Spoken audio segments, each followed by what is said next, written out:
Welcome to Zero to Start, a podcast about VR development that brings you inspiring conversations with immersive creators and industry leaders. I'm your host, Siciliana Treviño. Brain health as you age affects each and every one of us. Caring for your cognitive well-being is essential for living an independent and fulfilling life. In this episode, we dive into the power of neuroscience and VR to improve brain health with Amir Bozorgzadeh, the co-founder and CEO of Virtuleap.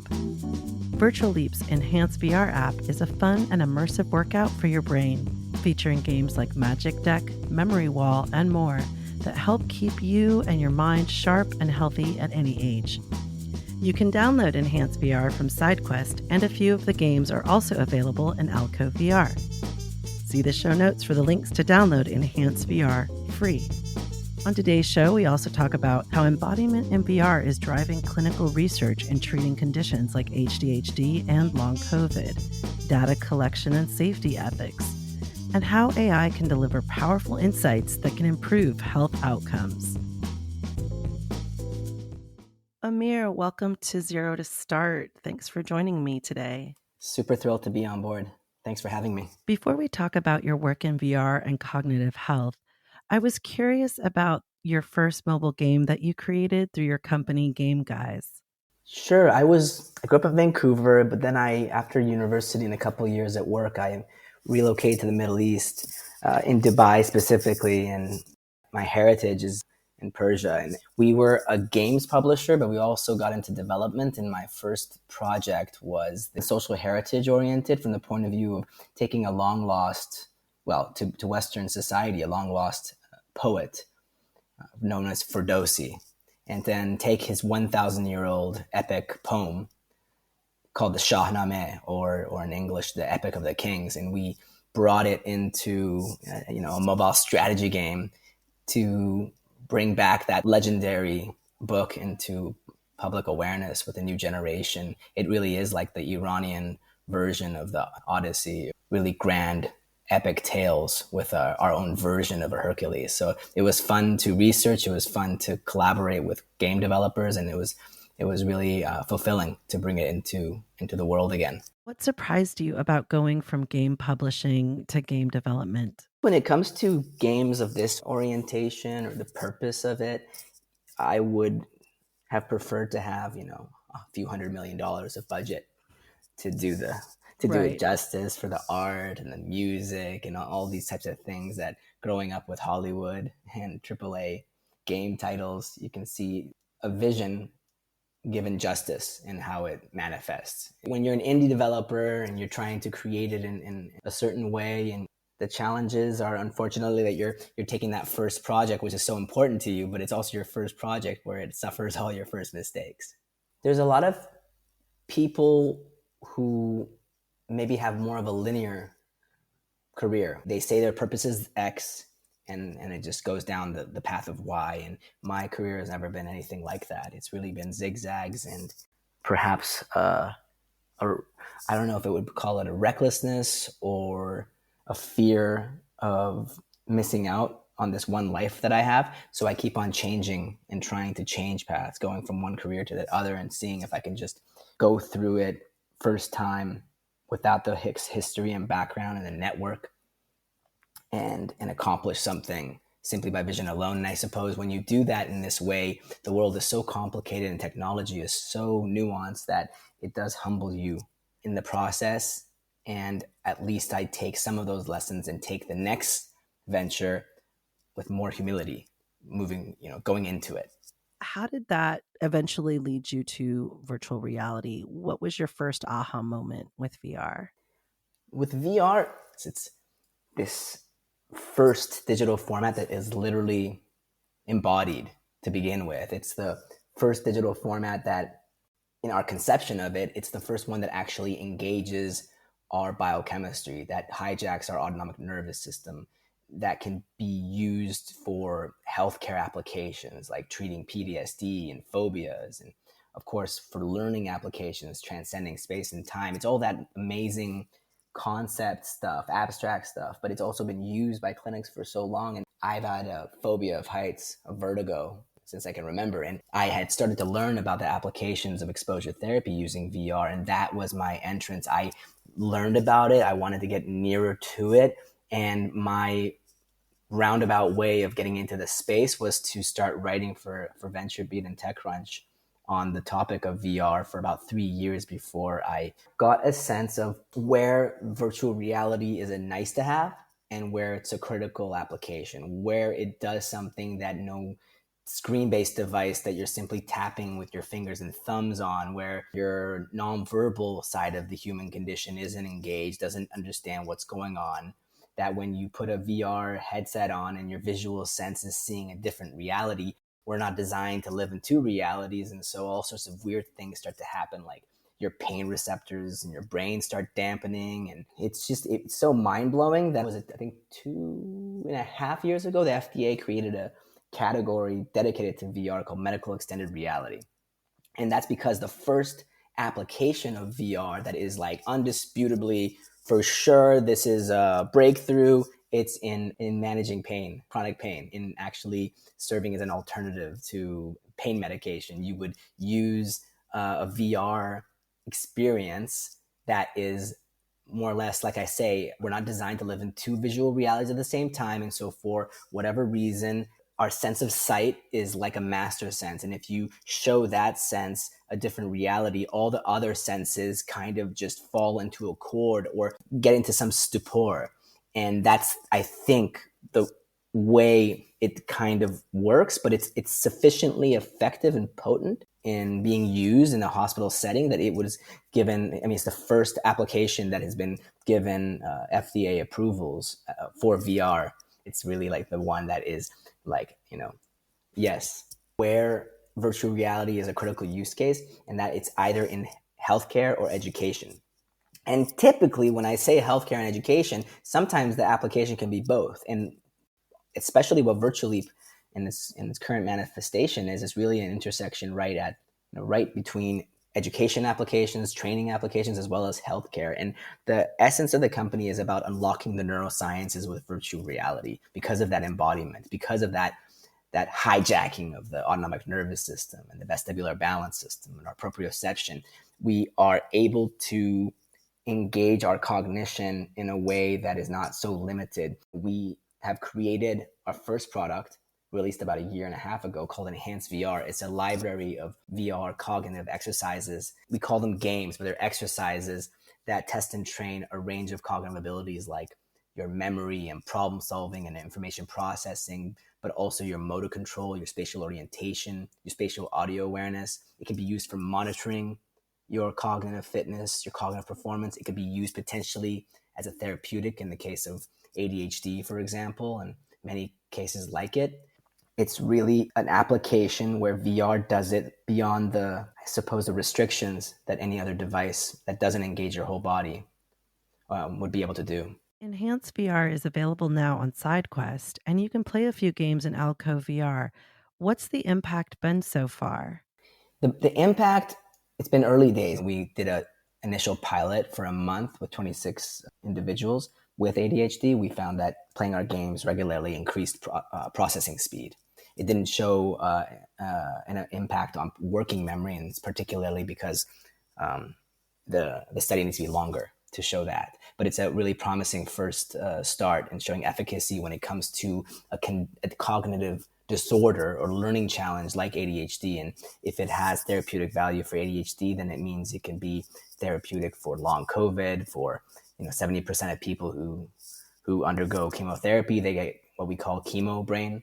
So another cognitive impairment, anything that is conditional to some temporary or sudden disorder or something that you've had for quite some time, it could serve as a therapeutic in that case. Even if you're sleeping, let's say 5 hours a night, you're going to start to see some cognitive deficits. If you have depression, you're going to see some cognitive performance indicators dropping in certain areas. I really find that that's the lowest hanging fruit. It's those types of learning challenges and cognitive disorders. One of the biggest areas that were pulled in by partners like Roche and some different hospital partners in Spain and the US is in potentially being used as a way to slow down cognitive deterioration, towards that scary monster called Alzheimer's disease and the dementias. Dementia covers a wide range of conditions in the brain. Is that right? It's about 7, I believe. Lewy body is one that my childhood hero, well, my current hero even, Robin Williams, suffered from. So there's 7 of these dementias, and they're all equally terrifying. And as far as I can tell, equally mysterious, and really how they, there's only theories more or less on, it's been, I think, a 99% failure rate in the last 15 years on any drugs out there that have been tried by the pharma companies to go into the market, because they just, that blood-brain barrier and what's happening. It's a very scary place. And the reason we think our technology can be contributing force for good is because of data implications of VR. So when you are playing in a virtual reality environment, you are not just engaged from head to toe, and this is the scary part from the data side, and we'll talk about that, but you're able to capture not just the psychological data of the individual, but also their physicality, their gesticulation of the arms, the spinal alignment, the most subtle tremors in their hands and knees, and also physiological sensors like pupil dilation tracking. And we have an algorithm on our system that actually takes the biosensors and knows whether you're focused or not. We know your cognitive load. So the amount of data you're collecting about the human experience, if we can help to give that kind of contextual data into clinical studies, maybe we will be able to figure out which drugs work for this awful and scary illness alongside others. The data side of things that I just brought up, the double-edged sword, of course, I don't need to say why. In this day and age, data is so sensitive, but from the research side, it's just so darn important. We worked really close with AWS, where you create a system that if you don't do it right in the context of best practices in protecting data, encrypting data, storing data in the right way, assuming that our backend is connecting with very sensitive stuff like patient records, right? In some of these applications. So it's like the most tremendous priority. And so we've done the utmost. And if we didn't do the utmost, we'd be subject to the biggest fines, So you have to do it in all sorts of ways. It's just when data is used by marketing companies and when it's being done by scientists and researchers, for the most part, it's really a nice, valiant effort to use it in the most beautiful way. Storing the data and making sure that it's safe, there's solutions in place. It's not like you're reinventing the wheel necessarily, but it's just a whole host of additional data points that we've never really collected before. It's exactly that. It's when companies have different arms that have access to the same thing, and they have different intentions and different motivations. Our company is only for research. It's only for these applications of helping understand ourselves better, understand you better, and then hopefully even potentially serve as something to even add to the options you have, the tools available to you, as well as clinicians and neurologists, and what they can do to make a difference. It's the kind of the world we're kind of in. As long as you can really be a specialist in one direction and everyone knows exactly what you are and you know who you are and what you are, and you can try to protect your business from itself. Protecting your business from itself. Yeah. It's the nature of stakeholders. The more that people get investors on board, the more they go into public markets, I think the more psychopathic the DNA of that entity kind of leans towards. It is something that I always kind of am weary of when I look at companies in the technological domains and the level of hysteria of the media. I don't know, 2-3 months ago it was crypto. Then now it's Web3. Then now it's ChatGPT. It's hysteria, and hysteria is a very volatile energy that I don't really trust so much, especially when these technologies they have such a scope of influence on us.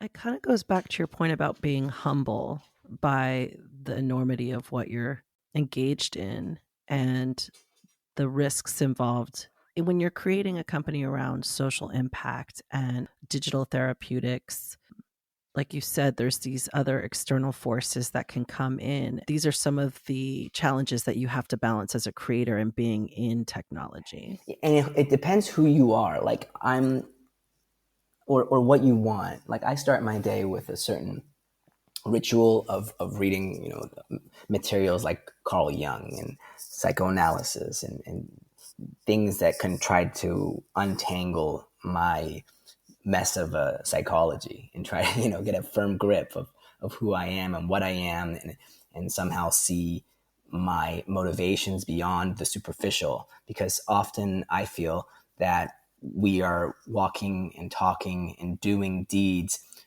quite superficially and perhaps blind to the way we actually operate at a I don't want to get too, At a soul level. yeah, Well, there's I think it's something. hard to avoid in talking about VR because it goes back to your point about embodiment. Like everything that we experience is through our senses.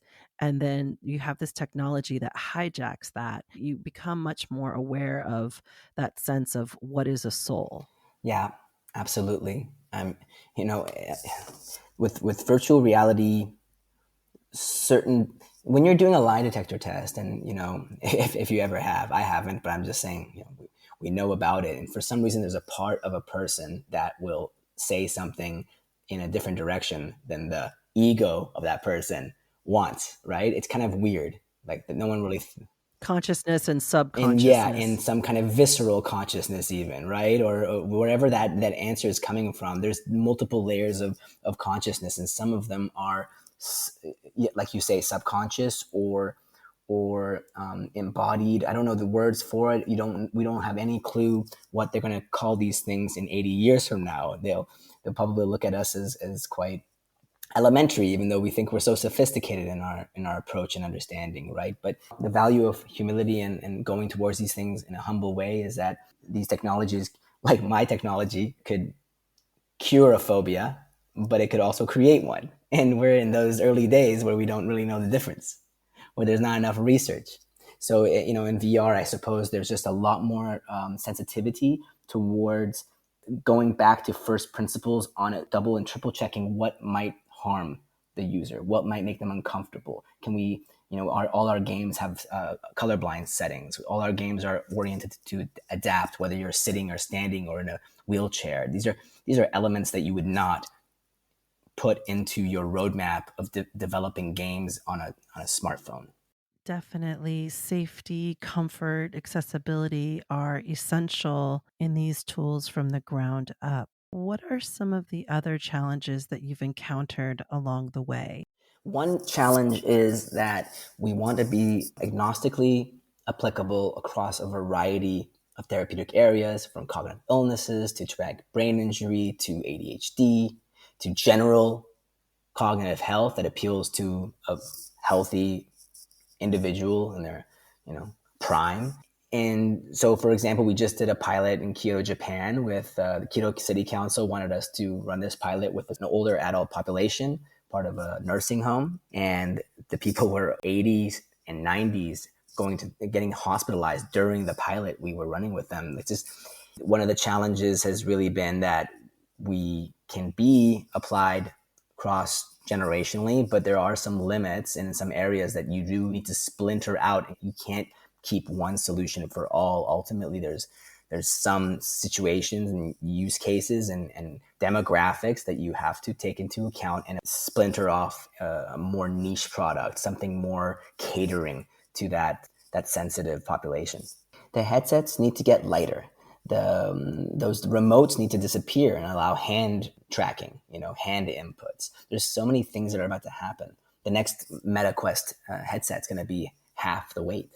That's a huge difference, especially for a lot of people who cannot bear to use a VR headset past, let's say, 30 minutes or something. And my personal opinion is that no one should be using VR for more than 15, 20 minutes. That's exacerbated by the weight or the form factor. And these things are going to start changing. In this year, especially, you're going to see headsets come out that are not just VR, but dual functionality that also allows for what they call pass-through or mixed reality. This is happening right now. You're gonna have the same applications that are playable without full immersion. How significant is AI on your work right now? AI is really significant from the point of view of the data that I mentioned. So you're able to generate all this, I call it volumetric data, but I know it's not the right term in certain circles. People get upset when I use it. But I try to mean like 3 dimensions of data, that really represent the human, Holistic. holistic, but volumetric in the sense of like 250,000 data points being collected minimum every 3 minutes about the human condition that represents different aspects of the human condition. Different languages, different parts are all kind of reflected in there. And what can we do in the context of training novel machine learning algorithms, AI learning algorithms that are trying to see patterns in that ridiculous mound of data that could potentially show and indicate and predict things that might happen 20 years from now, because that's the current mission for a lot of people that are trying to address Alzheimer's. They're trying to create what we call digital health biomarkers. Can we create digital algorithms that can actually see patterns somewhere because of the high resolution of technologies like VR? Can we be able to predict using the power of AI, because only the power of AI can do it, can accomplish it. But it needs to be trained, it needs to be fed, and it needs to be fed in the right way. And there's also this hysteria towards getting it done as fast as possible because the world is getting increasingly older. Europe and Japan are already demographics where the older population outnumber kids for the first time in history. In the US, that won't happen until 2030.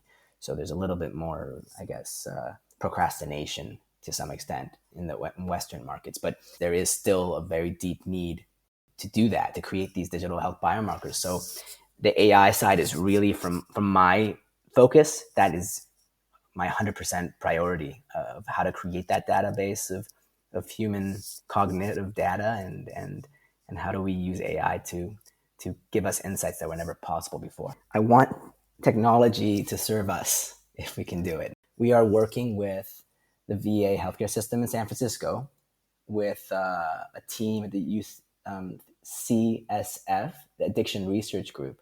And what we're doing with them is trying to address the cognitive deterioration and the cognitive disorders due to addiction in veterans. And why do they have addiction? Addiction is because a lot of these people, if not all of them, have PTSD. And, how do technologies like VR serve to address that? Well, we can recreate simulations, for example, highly controllable simulations that recreate that scene in which that trauma was first created, and through exposure therapy, through all of these amazing techniques that we have developed by cognitive scientists and neurologists and therapists, we can deal with it in a way that wasn't possible before, to relive in a controlled way and deal with that trauma. And then, it's a short, sweet, but intense surgical technology that can maybe help us undo some of these things that otherwise are undoable, untangleable.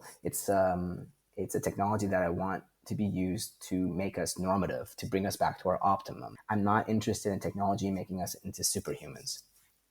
I can not say with certainty what tomorrow is and will bring and how I'll react. And when I do so, when I bring in certainty in anything, my experience is that the gods of Olympus are listening very closely when you have certainty, and they throw in some thunderbolts and some mayhem. So I'm very wary, just given the experience of it. And I'm also conscious of the fact that I'm a masochist, because who else would want to be in a sector that's a frontier technology trying to impact the most stubborn, stagnant industries and sectors like education and healthcare. So it's that much more of a tempest to live through, and it's a traumatizing experience to be a founder in this space.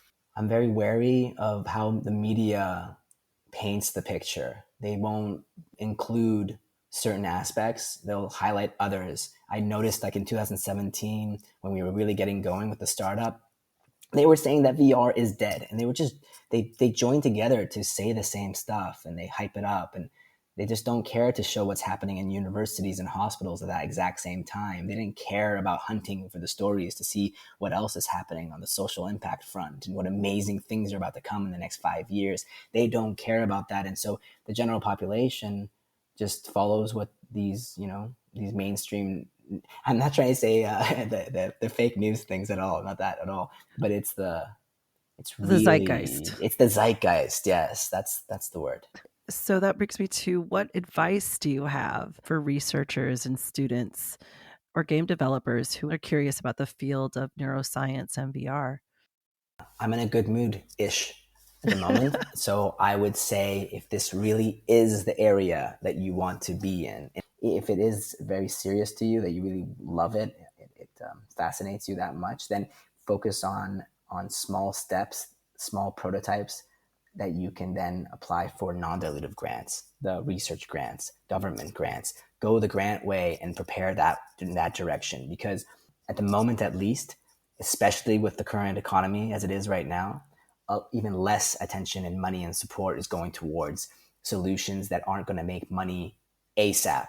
Like solutions in VR for healthcare, they need extra time than anything screen-based, even more time. And that means more resources. And the venture capitalists won't go in that direction. They won't make it easy. So if you are a researcher in those areas, or a clinician, find partner groups at hospitals, find partners group in other institutes, work together, find your champions, your pairs across even different continents and countries, because they're everywhere, these people. And we just need to find each other and work together and band together. If you're a game developer, well, God help you. It's not a mainstream industry by any means at the moment for the B2C side. And unless you're a AAA gaming studio with millions of dollars of budget, it's a very, very treacherous area, because the main providers like Meta and Pico and HTC, they don't give us enough data to know what's actually happening. How many of these headsets are collecting dust after they get purchased in month one, Right. And you have to be able to have recurring visits in order to have any kind of sustainability and more adoption. But I think like you said, in the next few years, with the lighter weight headsets and the more mixed reality and web-based VR with hand tracking. When I was writing for VentureBeat, my biggest theme was web VR. I was so hardcore, like, writing about web VR. And certainly I do agree, as the headsets keep on getting better and things just get better and more mainstream and more accepted across just a variety of more use cases beyond just B2B, hopefully. I do agree WebVR especially is going to be a spectacular way in which to experience the interoperability of VR experiences, whether you are in a 3D world in VR form, or someone who's just accessing it from a smartphone or their laptop. It's going to be a very exciting time coming forward, and hopefully Apple does finally come into play. We're all holding our breath collectively, right? They'll be very niche initially and very, I think, expensive, but time goes faster and faster for me. So I don't think that period will be much of a blip. It will be like, is it quality? Is it spectacular in its experience? Does it take things in a direction that like the iPhone can move our industry in a novel way that is sexy enough for people to use it and talk about it? Right now, it's still clunky. It's still a little far off in what it needs to be. And I think in 3-4 years, knock on wood, we're going to be in a different situation. There's so much to look forward to. What are some near future plans for Enhanced VR? What we're really excited about is launching our second product, which is a 20-minute VR-based screening tool for not just mild cognitive impairment, but maybe even sensitive enough to detect when someone is just starting to subjectively notice that their memory and cognition is starting to veer off. It's the norms and optimums. It's what we call subjective cognitive decline. And all the tools out there right now, they can only detect more or less mild cognitive impairment, or MCI, which is like a high risk factor towards almost like a death warrant for going towards the fate of Alzheimer's. And so the point is, this solution is really, really, we consider a game changer, because it will be a really high resolution screening tool to that we hope people will use on a regular basis in terms of like annually, not like daily, but every 6 months or so on, always keep track of their cognition.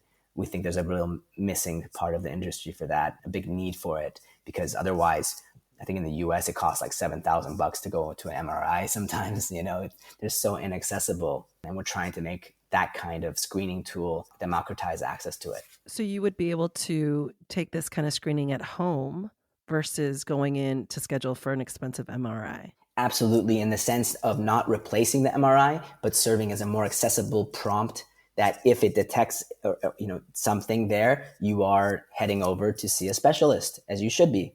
You shouldn't waste years when something is flagged in an objective way. You should head over to your GP. You should head over to a specialist. It doesn't mean necessarily replacing any other technology, but it does mean removing the taboo and removing the restrictions of the financial restrictions or, worrying about these things. I think I would be pretty claustrophobic in an MRI scanning machine. I think it would be quite traumatizing, just the whole experience of it. If we can create more accessible, more comfortable ways to notify us, to give us that alert, not in a scary way, but in an informative way. You can get ahead of it and you can start to make preparations or to really understand the regimen that you need to follow in order to, I don't know if you can delay any of those things. Right. Because if you have subjective cognitive decline detected, let's say in some kind of tool, then you can go to a specialist and then you can work out what to do. What preemptive things can you change in your lifestyle when it comes to exercise, diet, all sorts of different types of traditional treatments. That's the point. It's about preventative, but it's about prompting that urgency.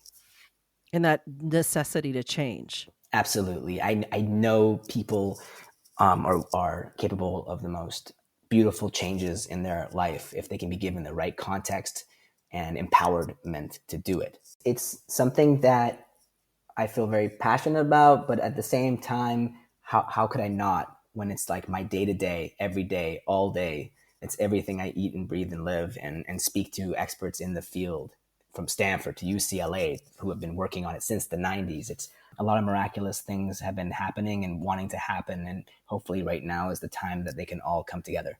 Excellent. How can listeners out there follow your progress?